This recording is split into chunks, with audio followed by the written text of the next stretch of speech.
Eh, Muy buenas, soy Jaime Rodríguez, soy ingeniero civil en modelamiento matemático de datos. Ahí está mi dato de contacto por si tienen alguna consulta o duda durante el video. Y este va a ser el capítulo 3 de una recopilación de dos capítulos, ¿cierto? Donde vimos lo que era una red neuronal artificial, lo que era una neurona, ¿verdad? Y en este capítulo vamos a ver algunas librerías para crear redes neuronales, otros algoritmos y un ejemplo práctico que es reconocer dígitos escritos a mano, pero con la librería. ¿Ok? Recapitulando un poco lo que vimos en los otros dos capítulos, nosotros definimos formalmente lo que era una neurona y también definimos formalmente lo que era una red neuronal, ¿verdad? Recordemos que para cada neurona, esta tiene peso, ¿cierto? Y sesgo. Y recordemos que los pesos siempre están asociados a una señal que recibe la neurona. Y la salida de esta neurona viene dada por una función de activación S, que siempre recibe la ponderación entre las señales y los pesos más el sesgo, ¿verdad? Otra cosa que decir acerca de la neurona es que tiene un conjunto de, o sea, se puede predefinir el conjunto de entrada, ¿cierto? O sea, podemos predefinir cómo queremos que sean los números que ingresan o cómo son las señales que ingresan a la neurona y también el conjunto de salida que predefine lo que es o cómo va a salir el conjunto de, o sea, el número que sale de esta neurona, que eso está netamente ligado a la función de activación. ¿Ok? Y en la red neuronal artificial, recordemos que están compuestas por m más 1 capas, donde la primera capa, que es la capa 0, viene siendo la capa de entrada, las capas que están entre medio son las capas ocultas, y la última capa, o sea, la capa m, viene siendo la capa de salida. Cada capa tiene L sub i neuronas, ¿cierto? Y para toda neurona siempre va a recibir las señales de la capa anterior. O las salidas de la capa anterior si es que estamos en una capa superior a la capa 1. Bien, vimos también cómo era la formulación vectorial de una red neuronal y cómo vendría siendo un ejemplo práctico con la compuerta NAND. Eso lo vimos en el capítulo 2. También vimos algunos algoritmos, pero antes de eso vimos lo que era un conjunto de entrenamiento. Recordemos que el conjunto de entrenamiento tiene dominio, ¿cierto? Un dominio que viene siendo eh, las primeras columnas, excepto la última, y el conjunto de etiquetas que viene siendo la etiqueta para cada ejemplo de entrenamiento. Es decir, una serie de características tienen asociada una etiqueta. Pero de lo que no hablé fue de el conjunto de testeo, porque en la cápsula anterior solamente vimos cómo entrenar una red neuronal, pero después de entrenarla tenemos que testear qué tan buena es. Imaginemos nosotros tenemos un conjunto gigante, que llamémoslo conjunto original, que tiene 100.000 datos. ¿Ya? Yo a este conjunto original gigante saco un subconjunto de 70.000 datos y otro subconjunto de 30.000 datos. El conjunto de 70.000 datos vendría siendo el conjunto de entrenamiento, con la cual yo entreno a la red neuronal. Y el conjunto de 30.000 datos viene siendo el conjunto de testeo, que es el que se encarga o el que se usa para ver qué tan bien le va a la red neuronal que nosotros entrenamos con los 70.000 datos. Estos subconjuntos del conjunto original se suelen sacar de manera aleatoria, ¿ya? Lo hace inclusive el mismo código en Python, la misma librería, pero a las finales es eso. Casi siempre las proporcionalidades vendrían siendo 70%, 30% o 80% y 20%. ¿Ok? Entonces el conjunto de testeo vendría siendo un conjunto aparte del conjunto de entrenamiento que contiene un dominio, ¿verdad? Que es el mismo dominio que tiene el conjunto de entrenamiento y también tiene un conjunto de etiquetas. O sea, al referirme que tiene el mismo dominio, me refiero a que tiene las mismas dimensiones, es decir, las mismas características y también tiene la misma etiqueta. Me refiero a que tiene pueden tener la misma etiqueta. ¿Ya?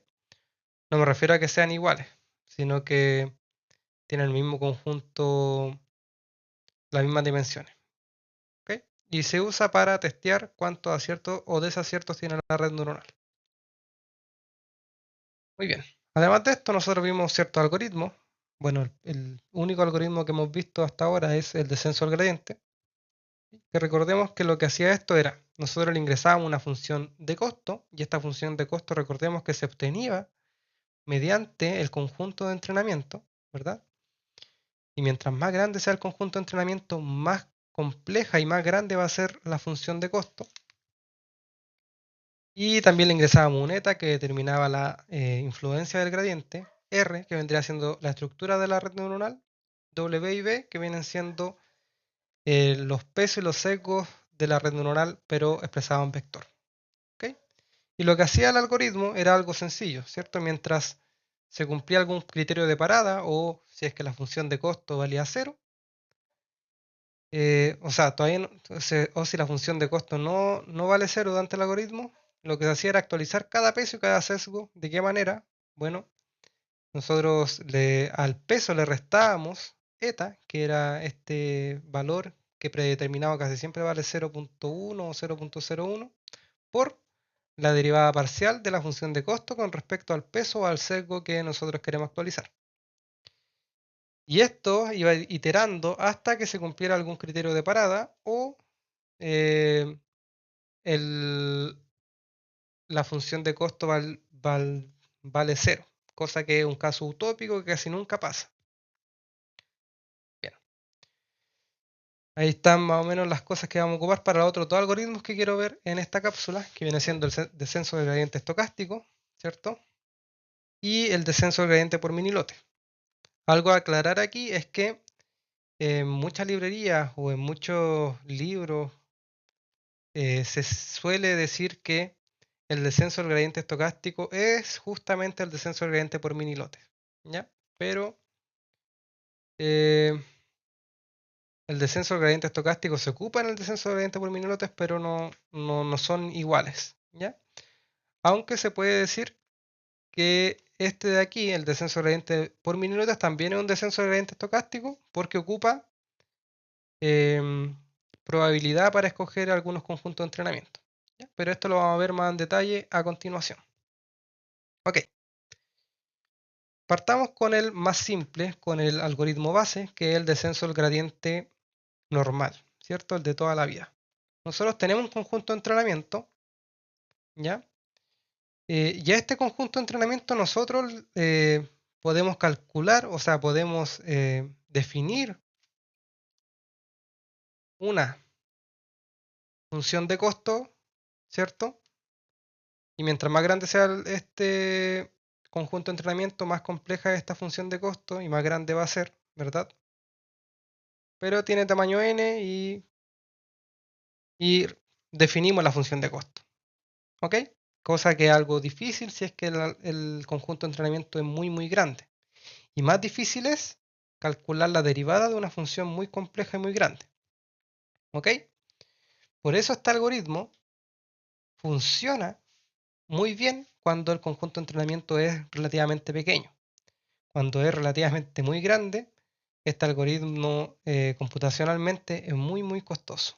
¿Okay? Porque tiene que calcular estas derivadas parciales con respecto a los pesos o los sesgos muchas veces. Y para una función muy grande, calcular el gradiente es algo bastante costoso computacionalmente. Por eso es un algoritmo que tiene esa desventaja. Entonces, nosotros obtenemos la función de costo con este conjunto de entrenamiento. Y a esta función de costo es la que nosotros utilizamos el descenso del gradiente, ¿cierto? Para sacar las derivadas. Va iterando y finalmente obtenemos los W y B, cuando se cumple el criterio de parada o cuando la función de costo vale 0, cosa que es utópica, casi nunca pasa. Y fíjese bien que en este algoritmo el W y B se inicializan aleatoriamente. ¿Ok? ¿Cómo vendría siendo el descenso del gradiente estocástico? El descenso del gradiente estocástico es bastante sencillo de entender. ¿Ok?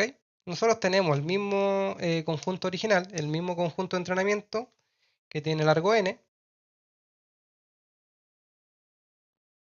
Y a este conjunto de entrenamiento de dimensión n, nosotros le sacamos un subconjunto de tamaño p, que es más pequeño, ¿ok?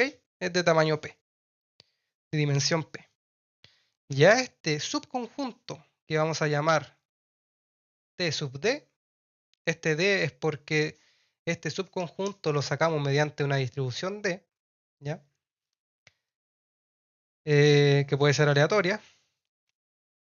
Este subconjunto nosotros le calculamos la función de costo a este subconjunto. Y como es más pequeño, entonces esta función de costo va a ser menos compleja y va a ser más rápido de calcular sus derivadas parciales. ¿Ok? Así que a esta función de costo nosotros se la metemos al descenso del gradiente estocástico, o sea, al descenso del gradiente normal. Hacemos exactamente lo mismo que antes. Esta función de costo, le aplicamos el descenso del gradiente con los W y B inicializados aleatoriamente, ¿ok? Y con el eta, ¿verdad? Y encontramos los W y B. Pero como ustedes pueden ver, sacarle un subconjunto a algo gigante y luego aplicarle el descenso del gradiente a ese subconjunto no es tan bueno porque si sacamos algo muy pequeño nos va a explicar todo este subconjunto, todo este conjunto grande, ¿cierto? Por eso viene el descenso del gradiente por minilotes, ¿ya?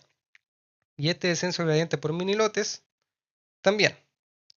En un epoch, que epoch en inglés es época, ¿cierto? Vendría siendo, digamos, una época viene siendo como una iteración de algo más grande, ¿ya? Digamos que este es un for. Listo. Un epoch es un for. ¿Qué se hace en una época, en un epoch? ¿Qué se hace? Bueno, tenemos este conjunto grande, conjunto de entrenamiento gigante, este es el normal, el de 70.000 que vimos anteriormente. Le sacamos un subconjunto, igual que en el descenso del gradiente estocástico. Le sacamos un subconjunto de largo P. ¿Ya? Obtenemos el TT, el mismo que obtuvimos anteriormente. Calculamos la función de costo relacionada a ese subconjunto. Le aplicamos el descenso del gradiente y, de nuevo, con W y B inicializado, bueno, inicializado al principio e inicializado aleatoriamente, ¿ok? Luego, guardamos este W y B y eliminamos este conjunto del conjunto original, del conjunto de entrenamiento original. El subconjunto lo eliminamos de este conjunto grande. Es decir, ya se van dando cuenta más o menos de lo que va a ocurrir, ¿cierto? En un epoch, nosotros lo que hacemos es, sacamos un subconjunto, le aplicamos el descenso gradiente y actualizamos los W y B, ¿cierto? Y lo guardamos. Eliminamos. Sacamos otro subconjunto. Sacamos otro subconjunto, aplicamos la función de costo y estos W y B ya no son inicializados aleatoriamente en el paso 2, sino que son los W y B que obtuvimos en el paso anterior. Y así todo el rato. Vamos haciendo esto, ¿cierto? Sacamos un subconjunto. Este subconjunto le sacamos, o sea, le definimos la función de costo. A la función de costo le aplicamos el descenso del gradiente, pero en vez de los W y B aleatorios, lo inicializamos con los que guardamos anteriormente. Lo hacemos, guardamos los que obtuvimos en esta iteración y de nuevo. Y si se dan cuenta, cuando uno repite esto muchas veces, lo que va a terminar sucediendo va a ser, lo aplicamos de nuevo, ¿verdad?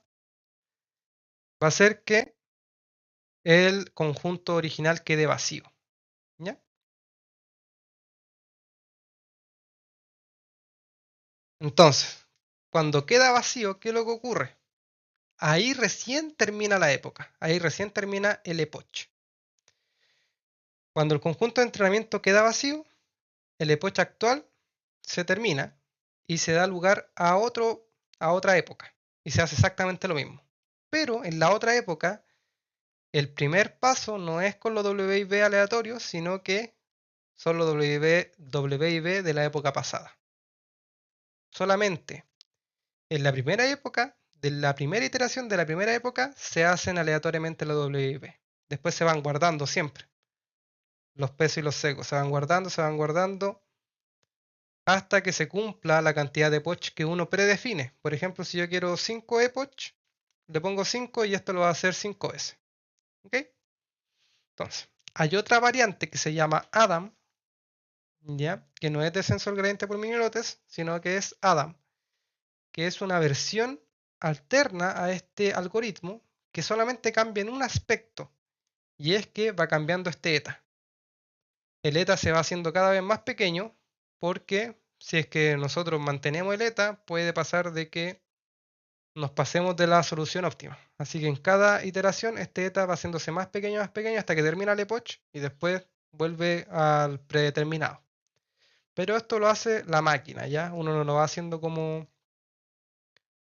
no lo va haciendo a mano, ya en el código. Ya. Entonces, esta función de costo, la que se obtiene en el gradiente, no es la única, ¿ok? Existen muchas.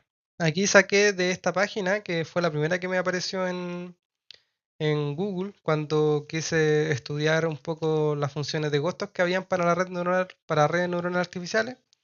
Ahí la dejo, todos los créditos a él. Bueno, los créditos a estas funciones, o sea, estas funciones no las hizo él, pero la recopiló y la dejó más ordenadito.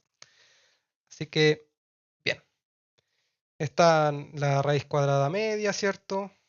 Está el error absoluto medio, que es muy parecido al que ocupamos nosotros. El error absoluto medio escalado. Entropía cruzada categórica, que esta es una de las que más se ocupa ya. Y también hay distintos tipos de algoritmos que se llaman optimizadores, como el descenso gradiente estocástico, que en este caso, este descenso gradiente estocástico que se refiere a este tipo es el descenso gradiente por minilote, ¿ya? Adam, que es el que les dije yo que va a ir siempre como actualizando el eta, ese es el Adam, y otros dos más que son como una versión, como que son versiones mejoradas o versiones distintas, pero siempre se basan en lo mismo, que es el descenso gradiente. Pero es bueno aclararlo que existen varios tipos de algoritmos y siempre en algún problema es bueno como ir probando cuál es mejor, ¿cierto? Cuál es el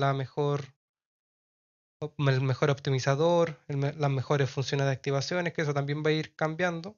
No hay como una regla 100% precisa de cuál neurona es mejor o cuál optimizador es mejor. Siempre uno tiene que ir probando. Bien, entonces hasta aquí están esos algoritmos. Existen muchos más, obviamente, pero se los dejo a ustedes para que los vean. Casi todos se desprenden del descenso gradiente estocástico o descenso gradiente por minilotes, como lo vimos en esta cápsula. Y la mayoría de las neuronas siempre la misma base. Tiene un conjunto, un dominio, o sea, tiene un conjunto A, un conjunto B, ¿verdad? Tiene una función de activación y eso es simplemente la diferencia de cada neurona. Bien, entonces, ahora veamos lo que es estas librerías que son muy usadas actualmente para crear redes neuronales artificiales. ¿Ya? TensorFlow es una plataforma, esta de aquí, una plataforma de Machine Learning que está en código abierto, ¿ya? Y fue desarrollada por Google. Y en cuanto a Keras, esta es la librería para crear redes neuronales artificiales de alto nivel, ¿ya?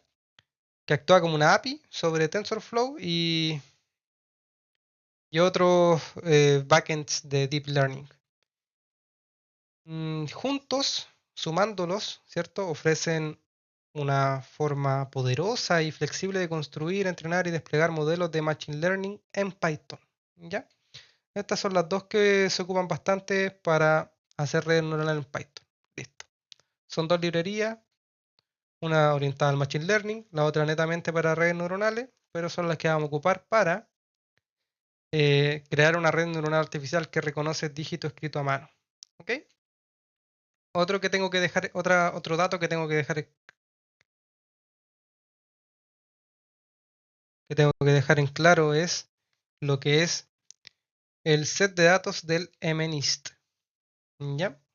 Este es uno de los conjuntos de datos más conocidos y utilizados en el campo del aprendizaje automático y la visión por computacional. ¿Ya?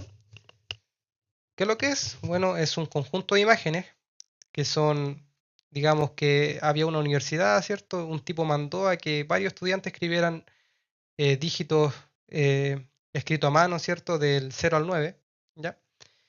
En donde se le fue guardando a cada número escrito a mano una etiqueta que corresponde justamente al dígito que él escribió. Entonces, hablando un poco de proporcionalidades, tiene 70.000 imágenes en escala de grises, donde 60.000 casi siempre son las que se usan para entrenar a una red neuronal. Y 10.000 se usan como el conjunto de testeo, ya que es justamente lo que vamos a hacer ahora. ¿Cómo se compone cada dato? Bueno, cada dato tiene un tamaño de 28 por 28, ¿cierto? Que representan los 28 por 28 píxeles que conforman la fotografía del dígito escrito a mano, lo que significa que en cada imagen se representa como una matriz de 28 filas y 28 columnas. ¿Ok? El conjunto de datos de MNIST ha sido ampliamente utilizado como un punto de partida de referencia estándar para probar algoritmos de reconocimiento de patrones y clasificación de imágenes. Es muy común utilizarlo para dar el primer paso a familiarizarse con estas técnicas de aprendizaje automático, redes neuronales y todo eso, ya que es un set de datos muy grande y bastante manejable y tiene como es relativamente bastante simple de entenderlo. Entonces, si nos damos cuenta, este viene siendo como un ejemplo de entrenamiento del conjunto MNIST, ¿ya? Si nosotros ponemos el mouse por acá, nos da que vale 0. O sea que 0 significa negro. Y cuando ponemos el mouse por aquí, nos da 0.996. Es decir, mientras más cercano esté al 1, más blanco es el píxel. ¿Ya? Y al final es una imagen de 28 por 28. Es decir, tiene 784 píxeles. Y cada uno de estos ejemplos tiene la etiqueta en el conjunto de entrenamiento.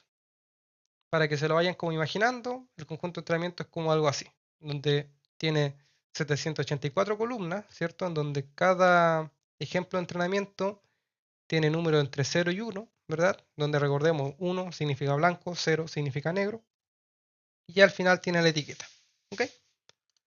¿Cómo vendría siendo la red neuronal artificial que nosotros vamos a crear?